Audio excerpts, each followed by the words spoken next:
Well, hello world. It's Carpo. I'm speaking from my living room today because, well, nobody's home. I just got home from work and there's nobody here. It's the first time in years. It's very strange. And it reminds me that one day this house will be empty. But that's one of those things that kind of ties in with the family video I made. We have to embrace our families and really be grateful for what they are and what we have.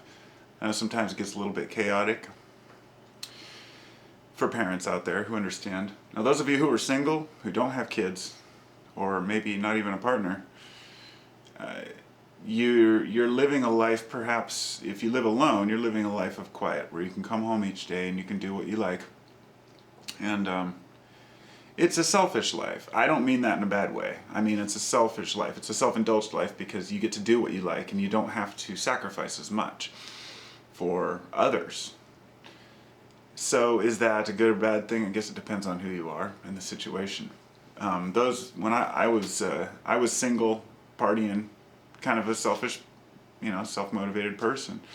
And when I met my wife when I was 23, once we got together, she had a son. He was already 3 years old, and so I had to ask myself, do I want to step into the shoes of a father?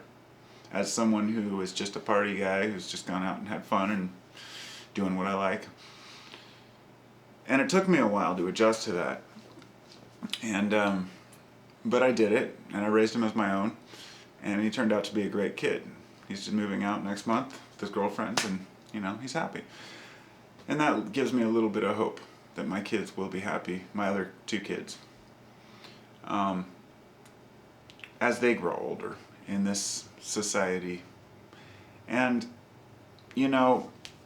society is one of those things that some of us hate, some of us love.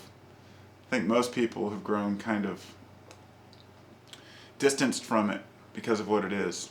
But we have to prepare our kids for it. And we have to instill a little bit of good nature in them so they can grow up to be good people. And we can't use our own bias or balance to teach them. We have to let them teach themselves. And I think that's the best human resource we have for growing into functional people, is to observe the world around us and to act accordingly. Your heart will tell you if something's wrong or if something feels right, but generally, if you feel something strongly in your heart, let's say your kid feels a certain way about something, like this is wrong, this is wrong, this is wrong, and you tell them it's right. If they give you resistance when you try to teach them something, then maybe you should reconsider what you're teaching. Because a kid's going to look at things from that, not an ignorant perspective. Children have one up on us when it comes to understanding the world, because they don't have any preconceived notions about the way things are. If they have a question, they ask it. And if something bothers them, they let you know. They don't try to repress anger, sadness, happiness. They just let it go. And it really allows us to see kind of the raw emotional state, but not a primal state. Kids are still respondent to emotion. They know when you're feeling bad or feeling good. And they've even found in babies that babies will share with one another to try to keep the other baby from crying. Kids are aware from the time they're born of the world around them.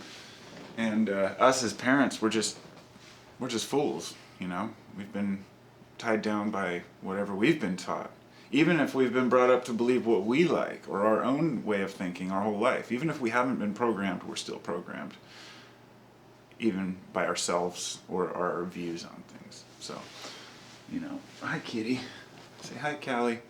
Meow. It's all about fam, and it's all about getting yourself into a family, any sort. Even if you can't have a family of your own with your own kids, then find a group or something to associate with. I once carried this. I was speaking with a guy, one of my subs, quite a while back, and we were talking about groups, and he was talking about how bad groups are, and the old the old saying goes, I would not be any part of any group that would have me. And it's basically that, we want to be so independent that if we're in a group, we figure we have to change our values. I don't see that anymore. I've grown past that, and now I see that a group is nothing more than an association, a group of like-minded individuals who you can share your thoughts with, and if it's the right group, it'll allow you to think for yourself, but still keep some of those ideas open for everybody. Anyway, peace and love, everybody. Fam comes first, always. And if you're single, you come home to a quiet house, you have no idea. It can be really crazy to adapt to a family. And that's why I think people are afraid of having kids, because they figure the kids, subconsciously they think the kids will intrude on their lifestyle. That it's going to be too hard. I'm not going to be able to make enough money. I'm going to have to give up this and this and this. But you adapt to it really quick, and it's totally worth it. There's nothing more rewarding than having children and raising them. And that's something that's ingrained in us as humans. It's in our instinct, because if it wasn't, we wouldn't have any desire to have kids. And then our species would cease. So anyway, y'all have a great day.